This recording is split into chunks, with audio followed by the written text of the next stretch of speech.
en tout Donc il n'y a rien d'anodin. Je trouve que cette analogie, c'est une erreur de toute façon de comparer. Il faut voir les spécificités de cette histoire. Et justement, les spécificités de cette histoire, comme a dit Zora, il avait une place spécifique pendant des années. Et comme l'a dit aussi David, il y a eu un, comment dire, dans la communauté, il a représenté quelque chose. Mais pourquoi?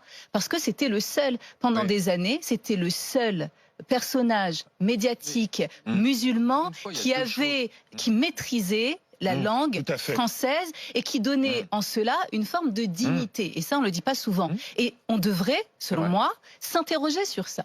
Comment ça se fait qu'une personne qui est suisse, cet homme est suisse, comment ça se fait que pendant des années, c'était un homme suisse qui représentait la communauté musulmane française en termes de maîtrise de la rhétorique aussi. C'est-à-dire, on avait des imams qui ne maîtrisaient pas la langue française. On avait un imam Chalboumi qui ne maîtrisait pas, qui était donc un étranger, né à l'étranger et qui venait après, qui a vécu en France. Mais des Français, ça veut dire des personnes nées en France. Mais il n'y avait pas le charisme aussi, de Ramadan. Alors, peut-être, ou en tout cas, il n'avait pas d'existence médiatique. Et ça, c'est très intéressant aussi.